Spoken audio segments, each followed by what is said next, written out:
and I'm going to now start off. Yeah, so looking at this first unit in particular, which talks about contemporary issues, and when we talk about contemporary issues, we talk about obviously the definition of the word contemporary, and when we look at that, we normally come across or stumble across the dictionary meaning of the word, which is in terms of ongoing, something which is a present issue, something which could also be something that is going on for a point in time. So it's not going to be something which is going to go away, but you need to be sometimes saying that, okay, I have some issues and these issues are quite contemporary. That means they keep reoccurring, or they go away by doing some things, but sometimes you will see some of these issues they come back. So ongoing issues or issues which occur, some of these issues that we are going to discuss today, which occur at any given point in time and they occur together, are going to be classed as something called contemporary issues. Now, I've started off the unit in particular with some keywords, key definitions. We want to be looking at that, and the idea of obviously looking at studying this particular unit is to understand 3 or 4 things which are now very strongly related to tourism sector. One is because of climate change, because of economic, political, regulatory changes which are happening, there are lots of things which at some point in time within this sector do become issues, because the industry has to generally find answers for these problems or issues, issues which actually create problems, and they have to find answers because at some stage they will affect either the cost, the quality, or the service which the customers get within the sector. The second thing that we look at is that because the world is becoming small, and this is a cliched statement that I'm making, but if you look at the cost of travel becoming affordable, in general distances becoming shorter, technology enabling a lot of things, globalization enabling a lot of things, we see some of these small factors that we've taken for granted, things like the internet, globalization, technology, they also to a certain extent become issues which you face within this sector. And because these are issues, these are problems, or these are areas which cause a number of problems, or pose a number of threats, and they do not go away by implementing something, or just by taking up a particular technology, or employing, or complying with the legislation. That is why these areas tend to be clubbed together as something called contemporary issues, and that is why the definition ongoing issues. So this particular unit, we nicely look at studying a couple of things in terms of what are the modern issues, modern problems which are affecting tourism and hospitality sector. If I look at 30 years from now, 20 years from now, 40 years from now, there were a different set of problems, different set of monkeys that we were managing, because the world was small, air travel was very expensive, it was probably possible for a few elite, people who were quite well off to travel and take holidays. But, those things have changed drastically when we look at the arrivals of the Ryanair, the budget airlines, EasyJet, and things like that. The second reason why we will look at getting some good amount of information and knowledge from this particular unit would be to understand how these ongoing problems, issues, matters affect the industry. Whether we talk about a hotel, whether we talk about a resort, any sort of a service that you go to or take, things like conferences if you attend, meetings if you attend, do events and things like that, how some of these broad areas, impact tourism and hospitality sector when we classify them into certain activities that we do. How does then, and some stage, what we also want to be able to look at is we want to cherry pick some of the key areas or the big areas which are, and as I said, ongoing areas. And when these things, say for example, let me rephrase, when changes do happen, some of these ongoing areas wherein issues can crop up, we need to study in a bit more detail. And one such example at this stage, just at the introduction of the unit I will give, is technology has been a great enabler. And that is again a cliched statement that I'm making. Because can you imagine life without the internet today? I find it very difficult that if you do not have internet, or we take smartphones, for example, for granted, can you imagine something without you not having access to your emails on your phone? Would you be happy going back to a keypad-based phone, the Nokia phone or the Motorola phone, which we've used 20 years back? Probably not. So the generation of today would find it very difficult to adjust if we have to look at some of these, technology changes from a point of view of technology. So technology is a great enabler, but technology also creates a lot of issues within this sector. If you do not upgrade software, or for example, if you do not have something latest which your competitor is providing, that could become an issue in terms of revenue, in terms of customer serviceability, in terms of quality, in terms of response times, lots of things. And we'll discuss that in a bit more detail. So some of the things that you instantly, when you stay at a hotel or a resort or you take a holiday and you straight away come to realize that, okay, I've had this issue, I'm not happy with this, that was not up to the mark as described on the website. Those are areas that we're going to be looking at discussing broadly, but we will class them into things like service, technology, political factors, or legislation and regulation, and we will study those from a point of view of areas which cause problems or issues within this sector. And then towards the last bit of the learning outcome, we're going to be looking at things to understand what are the factors which affect this sector from inside. From within a hotel, you could have issues, and those issues could be, say, for example, manpower issues. I don't get along with the manager well, and that is purely an issue which is to that particular hotel or to that particular department. It's got nothing to do with the market or the environment. So we'll understand issues which impact this sector internally. How do these issues, some of these issues that we classify and categorize, impact this sector from externally or from outside? And then we'll try and peep into the crystal ball to try and see how some of these, how the new developments are happening within the sector, what are going to be the future trends which are going to shape this particular sector in general. When we look at customer staying, customer serviceability, we look at operability, we look at quality, and some of the new technology which will come into this particular sector from time to time.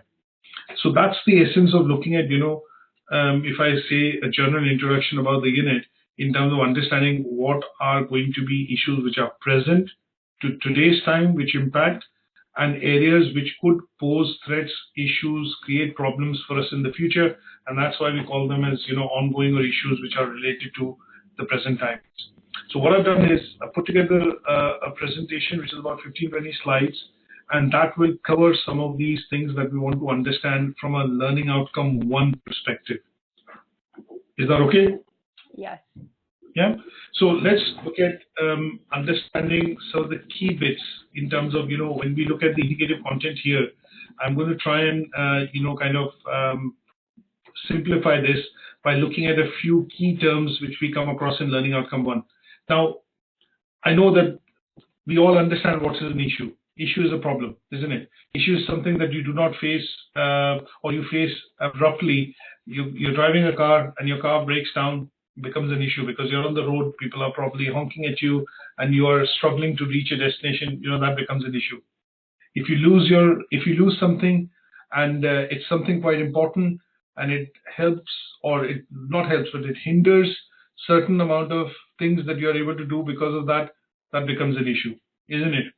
So that's the general definition of when we look at issue. How do we start drilling into by understanding what is a social issue first, and then we will relate it to social issues within tourism and hospitality industry. So an issue which generally relates to what I would say, just reading from the site, society's perception of people's personal lives. So how do you dress?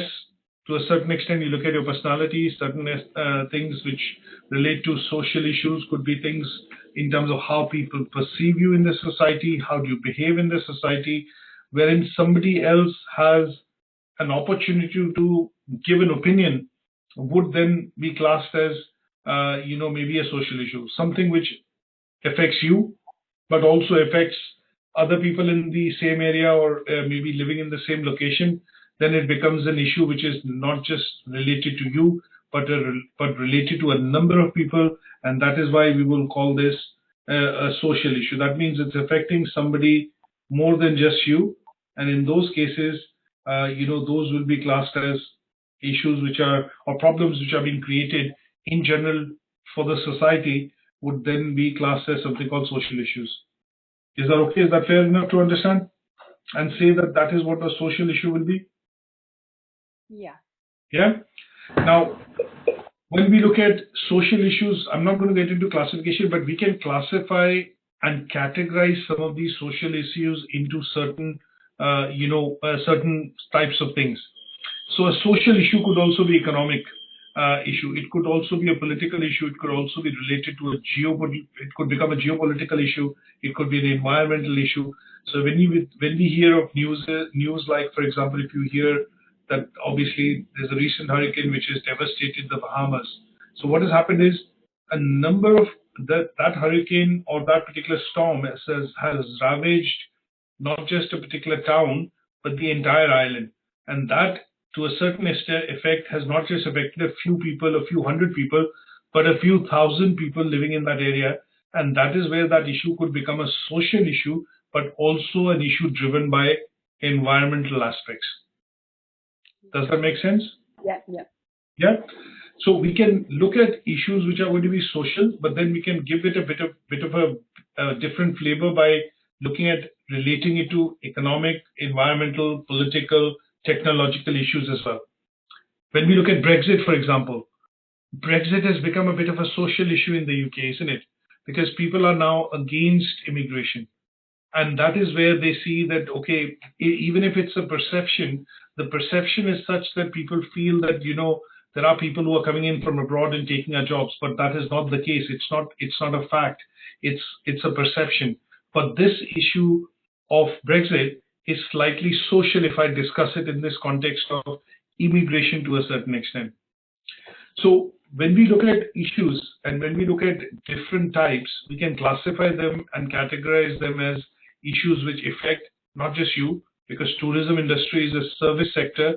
It has lots of people employed within this sector, and that is why when we look at a lot of people working within the sector, issues which are not just individual issues, but issues concerning a strata or a member or a number of people within that society would then become, social issues.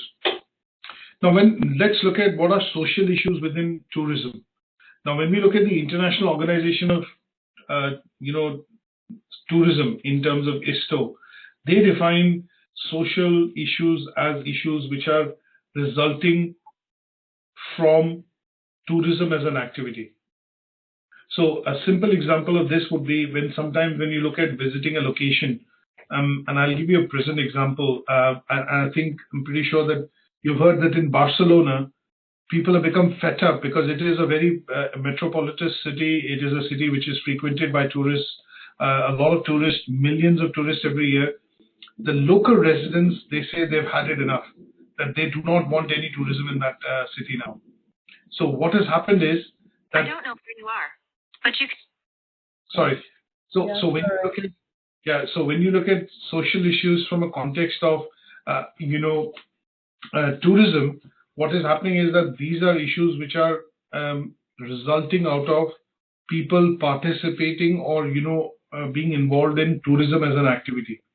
And this in particular, according to ISTO, which is the International Organization for Social Tourism, is predominantly more specific for low income group or people who are in the low income group strata. So this is something what they define as that when we look at tourism as an activity, we talk about people going away from their own destination or from their own place of stay, where you normally stay on a permanent basis. If you're going away from that location to visit another location for leisure, for any sort of activity, vacation, holiday, I use the word leisure, is because that is comprising tourism. That is something wherein you're taking a vacation, a break, and you're going elsewhere, which is not your usual place of dwelling or your home. So in those cases, which then create problems for people's or residents of the local area, would be classed as social issues in tourism. Is that okay? Yeah. Let's go to the last bit in terms of this mix. When we look at understanding, the heading of the unit is contemporary issues. So as I define contemporary, if you look at the dictionary meaning, talks about living, occurring at the same time, or belonging or occurring at the present time. That means we need to look at some of these issues which are going to be classed as ongoing issues. And when we look at that, and if you do a quick search, you will come up with a number of areas which are currently being discussed within the remit of this sector. So when I look at tourism in particular, and I talk about issues which are problems, or issues which create problems, ongoing hurdles for tourism as an activity, there are a number of them. One is, there's a term, or there is something which is, I'm pretty sure you boys must have heard, there is a term which is now currently being spoken about in the context of, when we look at recycling, carbon footprint, all these kind of things, when we look at in the other industries, but when we relate it to tourism in general, there's a term that is used which is called sustainable tourism. That means, how are you going to sustain this activity in an area which is going to provide revenue, create jobs, but also help preserve the environment? And that is one of the current issues that we see being spoken about and talked about in the sector in general. How do you create sustainable tourism? So when you look at Barcelona, which I give you an example of, the amount of tourism activity which is happening in that city is now creating negative publicity or thought processes in the mind of public or the local residents there. They want to ban, tourism in that city. Is because it says it puts pressure on local infrastructure, makes the city generally say, not clean. So there is a lot of, and we'll come to that in subsequent slides, is that there is a lot of garbage being produced because of tourism activity, which is creating a nuisance. And that is where now certain cities which get a lot of tourists coming in for activity, various type of activities every year, now are talking about developing something called sustainable tourism. How much is too much? How much is too less? And what needs to be done in terms of development of infrastructure to sustain that kind of activity happening in that location. Safety and security is becoming a concern. So terrorism, for example, which is a point that we'll also discuss, is becoming an issue, which is an ongoing issue. So certain destinations, when you look at UK in particular, European nationals in particular, traveling to Middle East, Sharm el-Sheikh, you look at Algeria, Marrakesh, Morocco, some part of these destinations, there is safety and security concerns in certain locations from time to time, where in the travel, the government's travel office, travel desk, issues warnings to say, please avoid travel to that country, or, please avoid travel to that destination. So there are lots of issues that we are going to study, which are ongoing issues. There are no short answers for that. There are no quick fixes for that. And they will be classed as something called contemporary issues, because these are issues which are ongoing. They are bigger problems, and they cannot be solved by using a particular solution, or say one type of technology or bilateral agreements and things like that. These are going to be ongoing issues which countries, governments, statutory bodies, and a lot of other bodies involved within the sector will have to look into and try and come up with solutions which are going to be innovative and do away or minimize the problems which it pose to the tourism activity. Is that okay? Yeah. Now, having understood that, because we are not looking at doing a thesis on understanding water, issues, we are wanting to be looking at narrowing it down, filtering it down to understanding what are social issues, and within social issues, what we want to be able to do is group them into certain broad categories to address, the unit and get it going in terms of addressing the criteria. So when we look at social issues, I would club them into 4 main types. There are 18 such issues or 20 such issues or n number of issues, but I think the ones which are current and relevant to what's being discussed in this sector would be things like sustainable tourism development, which call for green hospitality, because there's a lot of waste and garbage being produced, a lot of material going to landfills, recycling, which is being talked about, reduction of carbon footprint. All that would come under something called sustainable development. And the reason why we talk about this is that there are certain destinations or certain cities in the world which are totally dependent on tourism as an activity for revenue generation, for supporting the local economy, for supporting jobs, and to keep it going. So when we look at things, say for example, if I talk about a place like Ibiza, you talk about Majorca, you talk about a lot of small islands, where in Mauritius, for example, you look at Macau in the Far East, You look at certain destinations like Las Vegas, for example, or certain cities which have become touristy locations. Wherein people go in to have a short vacation, short break, they are now reeling under the tremendous pressures of looking at developing sustainable tourism, because there are millions and millions of people which are coming into that location, and in order to sustain that activity, the infrastructure has to be built and geared enough in such a way that it allows the activity to continue, but also has positive and no negative effects on the environment in general. Then the other bit that we look at is labor costs. We look at multicultural issues. We look at higher education. Education in this sector is quite important, and this is a point that I made earlier as well, that this particular sector spends the highest amount of money on employee training across all the 16 major sectors that we look at from a point of view of the industry. And that is where, as knowledge or as information is available on our fingertips because of smartphones, devices, internet, what needs to happen is that at some stage, the staff working or the people working within this sector have to have cutting edge knowledge or skills, and that can only come across from people continuously being trained, or people having access to higher education, which allows them to develop higher skills, or skills which are required to work within this sector. And we look at grouping some of these issues into now a smaller categorization. So when I talk about sustainable development, when we talk about things like globalization, technology, legislation, regulation, all this, why do you think the steps are being taken in this direction to create tourism as a sustainable development activity? So what we need to be able to do is narrow it down further, to study what are the clear things or drivers which are going to be looking at helping us develop and understand social issues, but within the remit of these four categories, things like multicultural issues, looking at issues that we are discussing within the sector like higher education, sustainable development, and labor costs. So one such broad challenge which gets put or thrown towards this sector in general is the changes in technology, and this changes in technology is being driven by increased globalization. So whether we talk about travel, whether we talk about the availability of information, centralized booking systems, we look at portals like Kayak, for example. I don't know whether you've heard about portals like Travelocity. You've looked at portals like Kayak, Money Supermarket.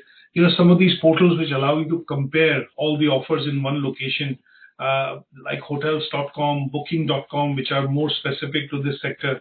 If you want to book a hotel, you're traveling to New York, you want to look at a nice place to stay, but you want, rather than go into different websites to get hold of prices, offers, you want all of that in one location.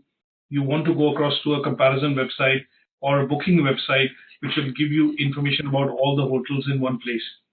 Now look at the amount of updates that website will need to do in the background in order to keep providing you that updated information.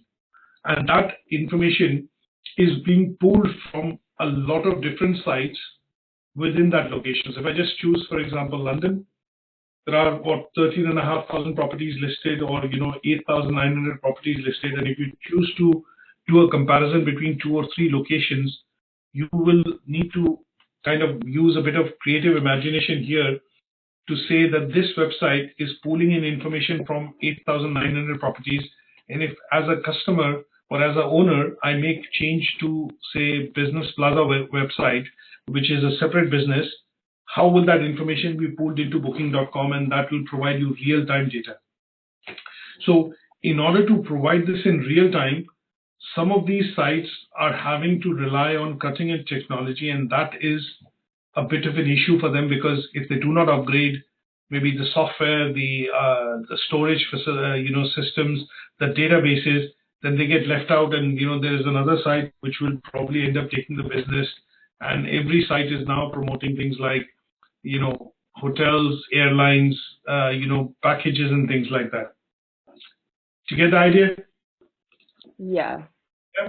So technology in general is an enabler, but because of technology and the instant availability of information, it is also creating a bit of problems or issues. And in this case, when we look at, it is going to be looking at being an enabler, but also at the same point in time become an issue because if you're a small business and you cannot invest in technology, you'll probably get left out and the business will go elsewhere.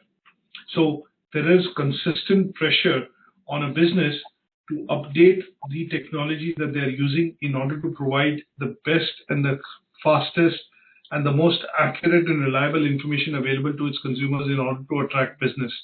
So technology was good. If I look at 10 years back, technology was good because centralized booking systems, some of these comparison websites meant that we could do away with travel operators and we could go directly, the hotel or, some of these services being provided meant you could go directly to the customer and cut out the intermediary. But having to do that meant that they had to increase the frequency or increase the usage of technology in order to go across to a larger number of people.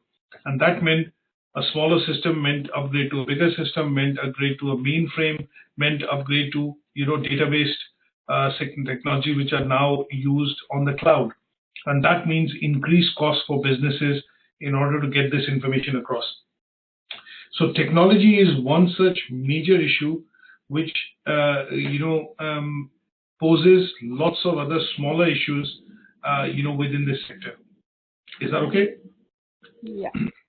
Let's look at a couple of other issues. Let's look at, I mentioned the Brexit in any case a couple of minutes earlier, and this is related to, if I put the political context into it. So, in the case of Brexit, it's a political issue. We are seeing a lot of uncertainty at this moment, whether it'll happen, not happen. Business is preparing for it. There's a lot of money being spent in preparation.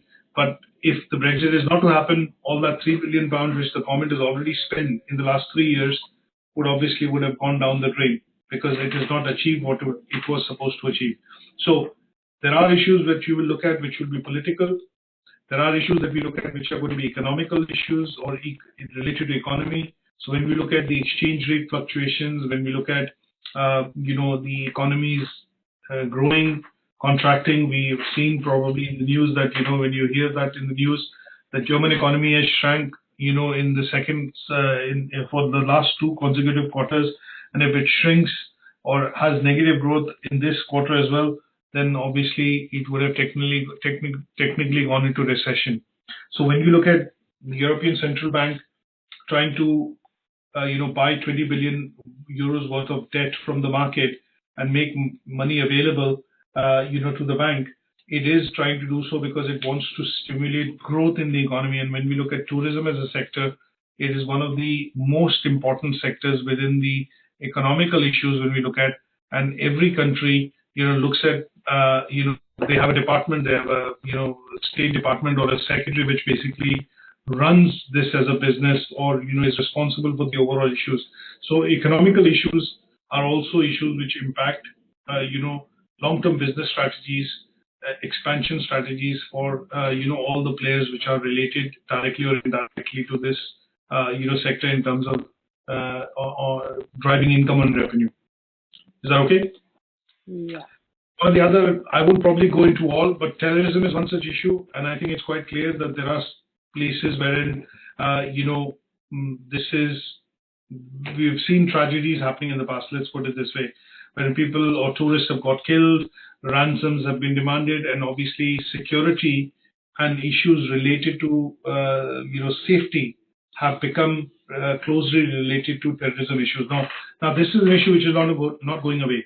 So that's why it is classed as a social issue, as an issue which is dependent on how society sees tourism. How do we see why these kind of attacks happen in certain locations is because of unequal distribution of income, instability within the political setup, and obviously to a certain extent when we look at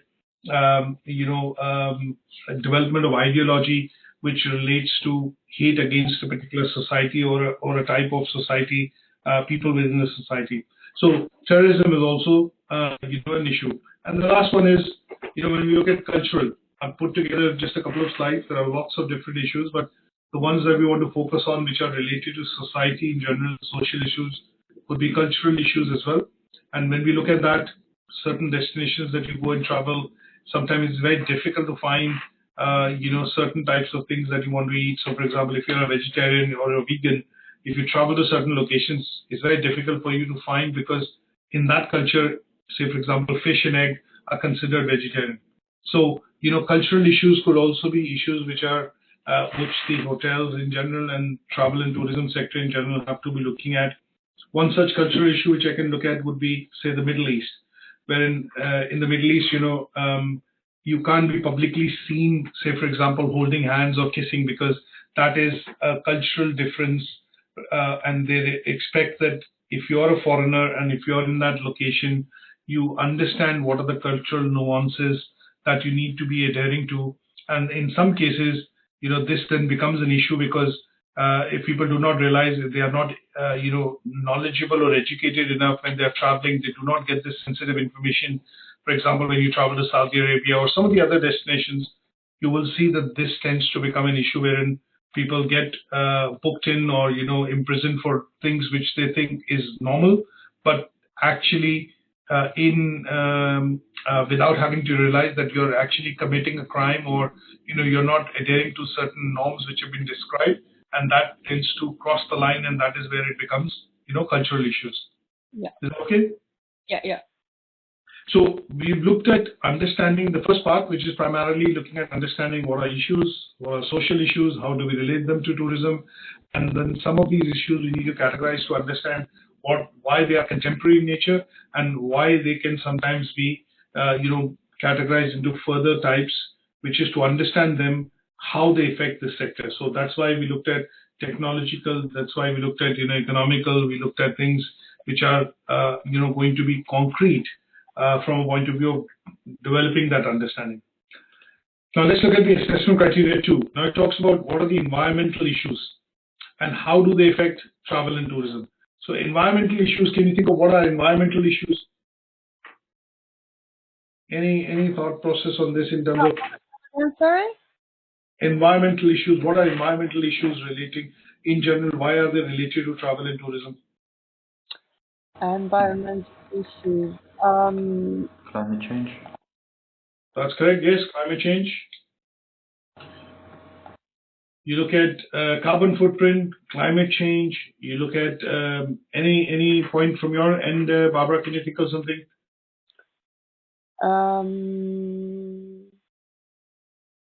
Adverse weather, for example. If you're traveling to, you're going on a holiday, and say for example, people in the Bahamas who are holidaying or on a vacation, and the hurricane hit. That's an environmental issue. They can't fly out now, or there's scarcity of water, shelters, things like that. So these are issues which, if you look at it from a long-term perspective, there are issues which the environment can create or the sustained tourism activity can create for the environment. That means in general, when we look at wastage, in general, when we look at, issues which get created because of tourism activity, would be kind of, looking at understanding what are the problems which the locals face or the local residents face when they look at tourism as an activity. So a couple of points that I've put together here is that when you look at, for example, there are certain countries that you go to wherein, they do not like tourists. So when you go to Iceland, for example, they do not like tourists. Why don't they like tourists is because, they generally feel that when tourists come in, they do not understand the country, the climate, how beautiful that country is, what efforts go in terms of preserving the natural environment. And in some cases, what they've looked at is when you look at various tourism departments, the tourism information centers, and there's an example which has been put in is that it leads to a lot of people disregarding local legislation or rules which have been put in. So discarding, say, for example, garbage, doing away with, items that they have brought in as a tourist, but, it's scattered or littered all across, which kind of tends to, make the local environment non-pristine. So in those cases, you will see that if you're traveling to a certain destination and you get, let's put it this way, if you disregard the rules and regulations and you are seen to be contributing to deterioration of the local environment, then in that case, what will happen is that will be considered a environmental issue. On a broader sense, let's look at this. You remember the Halliburton BP explosion which happened in the US off the shore of Mexico, which was a big explosion, and the whole platform, and it led to a lot of oil leaking into the Gulf of Mexico and towards the coast of the US coastline of Florida. There were a lot of businesses which lost their local livelihood. But that was not something which they had it in their control, but it was an accident which occurred. But BP had to compensate the business, look at cleaning the environment, the oceans, the beaches, in order to ensure that the environment has been restored to what it was before when this thing happened. So if the company had disregard for legislation, did not comply with legislation, they were fined. And I think BP was fined, if I remember correctly, and my memory serves me well, in the region of $16 to $20 billion, which is a cost they have incurred for the last 6 to 7 years in order to, emerge back from what happened. So they caused a major environmental issue in that area because it led to pollution the oil actually leaking into the local and polluting the local beaches, the oceans, and the area around it. So that was a major environmental issue as far as tourism is concerned, because when you look at Florida, Miami, some of the Caribbean islands, Gulf of Mexico, they were pristine islands wherein they lost a lot of activity because of tourists not going to that destination. Do you agree? Yeah. Yeah, does that make sense? Yeah. Right. So when we look at, say, for example, a classic example which I look at is when you look at the Disneyland, whether you look at Paris, Florida, look at Shanghai, Dubai, wherever you look at, there's a major nuisance in the park that when people go, even though you have lots of bins and guidance and instructions plastered all across, you will still see people will have an ice cream, throw it away, or they'll have something which they'll throw it somewhere in the park. And what happens is, at some stage, the staff which is involved in trying to keep that running, at some stage feel this is a nuisance. This is a big problem. Even after imposing fines, in some places you see people still doing littering, and they still look at discarding things out in the open and leaving their trash, which should actually be put into a relevant bin or an area for that to not create a nuisance for others when they are visiting or for the local environment. So this is an environmental issue in terms of when we look at creating tourism as an activity, or creating the size of a 98-acre park, say for example the Shanghai Disneyland Park, which has been created. It creates tons and tons of wastage, which, if not seen within that park, is being done away with somewhere else in order to keep the operations going. And that is what is an environmental issue. So there are now strict regulations being brought in, and I don't know whether you've seen this or heard about this in the news, but in the UK, in Europe, the European Union has introduced legislation that by 2025, all the major retailers will need to produce 70% of the energy, will have to recycle 70% of the waste, and will have to bring their carbon footprint down in order to basically meet the targets which they have set for, say, a global warming or reducing the carbon footprint. So you see a lot of retail stores now, the large retailers like Tesco, Carrefour, Macro, all across in Europe are investing heavily on solar, are investing heavily on recycling, reclaiming, and reducing the amount of waste which goes to landfill. So similarly, within the tourism sector, there are lots of legislation which are being introduced, and that is being done primarily to look at dealing with the issue of environmental waste in order to develop sustainable tourism. Is that okay? Yeah. Yeah. Now, I won't probably go into some of the other points, but cultural clash is a point that I make when you look at certain, destinations in the Middle East. If in particular there are some restrictions, and say for example on women, you cannot wear, say for example, certain types of clothes wherein the body is visible and things like that. Those are issues which are created because of cultural clash. So when we in general talk about, how do we look at issues and ongoing issues and issues which are contemporary issues. This is one such issue, and I think the slide I've kind of misplaced the slide, but this was primarily to be covered, in the first learning outcome. So these are issues which could be because of cultural clash. You're not having a good understanding about the culture, and that could negatively impact you in terms of getting affected or getting caught. And we all the time hear it in the news that a British couple was caught, or a European couple was caught and they've been jailed and things like that because they have shown a bit of a disregard to what has been a local cultural issue in that location when they are visiting or on a vacation there. Yeah. Is that okay?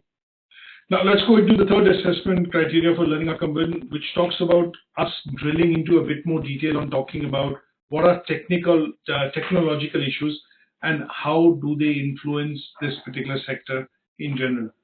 So there are two things that I'm going to look at bringing up in this. Is one, I've created a bit of a handout, which is from the research website Ivory Research, and it talks about in a concise, condensed manner what is the importance of technology within the sector, how technology enables certain services that we use, and then using Pestle and Potter's 5 forces model, they have done a detailed analysis of how is technology a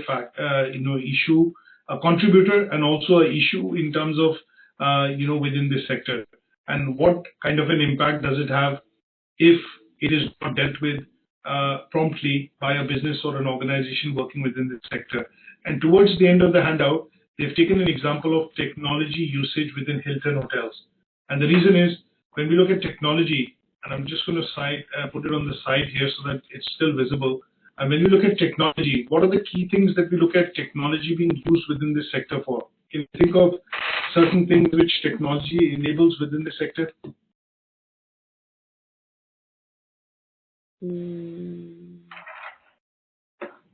Say look at the situation now and look at maybe 20 years back. What has technology enabled within this sector? Well, it's easier to book anything right now or understand how to go about in places, reach destinations. That's correct. So you look at what you've said is a point that I can relate to, say, some sort of centralized booking system or a property management system. So it's easier for you to today book a hotel anywhere that you're traveling to without the use of a travel agent or an operator. And you can go and do that pretty much straight away online on the internet. And that has been enabled by the use of technology, isn't it? Websites, for example. If I look at 95 or before, there was nothing called internet, there were no websites. But when I look at 2001 and beyond, every business pretty much has a website. And the reason why they have a website is because they want to put out information, data, that this is available, packages, various types of things. And that is only possible because they're able to put it out using a technology-related enabler called websites. And if technology wasn't there, or if internet wasn't there, this would have created an issue for a business to transmit and distribute information. So when we look at technology, it's a very big term, and that's why when we look at understanding this from a point of view of an example like Hilton Hotels, technology plays a role in pretty much each and every aspect of the operations of a business. So in this case, let's look at just the hotel, because tourism and hospitality sector is also quite vast. So when I talk about resorts, events, meeting, conferences, hotels, travel operators, airlines, they are all part and parcel of this sector. But in order to understand technological issues, let's look at one such particular, small cog in the whole ecosystem, which is hotels.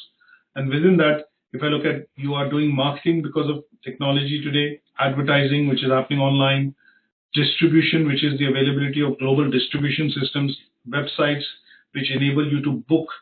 I'm talking about booking.com, which enable you to do a booking of a hotel in one place by comparing, so many thousands of properties in one location, is the use of technology. Telecommunications, you look at, I think about 10, 15 years back, not about maybe 10, maybe more, LCD televisions started to come into the hotel rooms.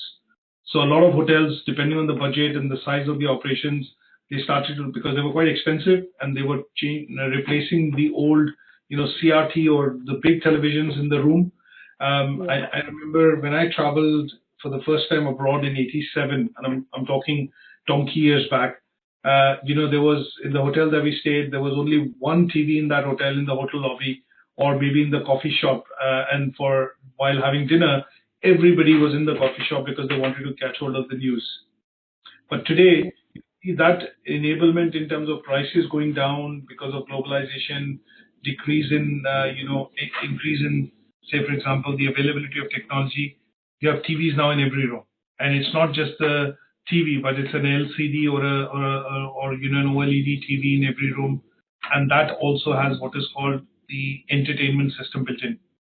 But when you look at premium hotels, you might have a different type of a room, a standard room, a single room, a double room, a deluxe room. But within that, what is happening is the size of the television is changing. A standard room might have a 20-inch or a 26-inch, a 30-inch. But if you have a standard double room, maybe a 40-inch. If you look at a presidential suite, you might have a TV in every room in that suite. And that would be a 65-inch or maybe 80-inch television. But that is a technological issue because not every hotel will be able to afford putting a 40-inch LCD into all the rooms in a hotel. So that puts pricing pressures, and that is where it becomes a technological issue. So when TVs were being upgraded, if you had to stay in the business and stay current and attract customers, you had to change with the changes happening in the market. And that meant the hotels had to replace maybe television in 200 rooms. And you can imagine if that has to be done in one go, if something is to change now, that would mean millions of pounds of investment to be done by the hotel in terms of upgrading technology. So when you look at technological upgrades or improvements happening, which customers are demanding, which allow you to get more revenue, this becomes a technological issue because sometimes it will be related to the budget. And if you're not able to afford it, the hotel might go out of the business or start losing revenue. They might have to take out loans from the bank. And that would allow them to basically start offering something which is becoming a standard or a norm in the market. So when you look at satellites, television and in-room entertainment systems, they're pretty much standard, but they were not adopted and available in all the hotels. And that is why the classification of hotels came about: 1-star, 2-star, 3-star, 24-hour coffee shop, a Michelin star restaurant, a swimming pool, 24/7 air conditioning. Those kind of things led to the creation of this system.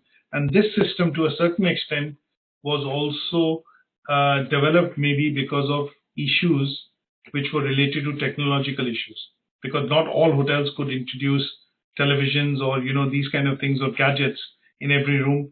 Today, if you travel to some of the hotels, you are able to see even your bill even before you check out on your in-room entertainment systems, because they are electronically updated. So, but there is some sort of a technology which is working in the background which allows this to happen.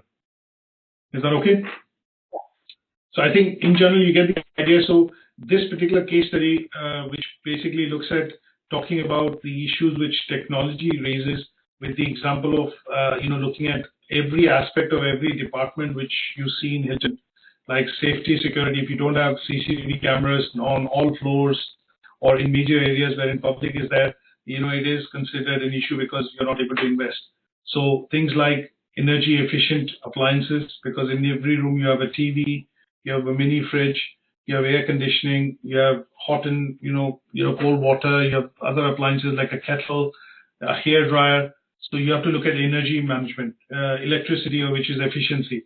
So all these things are putting pressures on the hotels and the hotel chains to employ technology which is going to make them cost efficient, make them more economical, but also not lose out on customers because they do not have these features available. So that is where technology, to a certain extent, can become an issue when we look at this particular aspect within the sector, and that is what we are covering in Learning Outcome 1.3. Mm-hmm. Okay. Yeah. Any questions on this so far? Not at all. Any questions on this learning outcome? Not at all, no. I think it's absolutely fine. Good stuff. Justin, if you want any questions? Oh, no, thank you. Okay, good stuff. So what I've also done is I put this presentation, the previous ones are available, but what I've done is I've put this presentation up also on Moodle, and you should be able to access this and handout, which I've just shown you the Word document, and they are available here. Okay. Is that okay? So yeah. The other presentations as we go along will start becoming refreshed, and what I'm going to do is name them as LO1 new, LO2 new, but you're always welcome to dive into the previous ones. Some of the previous ones are quite detailed, and I think they talk about the topic, but they probably are slightly generic or maybe too detailed, depending on how you look at it. But I think what I want to look at is precise and hitting the bits that we want to look at. And that's why the new presentations would, start coming up here. Okay. Okay, good stuff. So I'll catch up with you guys next week, same time, and we'll discuss LO2, for the same unit. All right. Thank you. Okay, take care. Thanks. Bye. Thank you, Mr. Singh. Goodbye. Goodbye to all.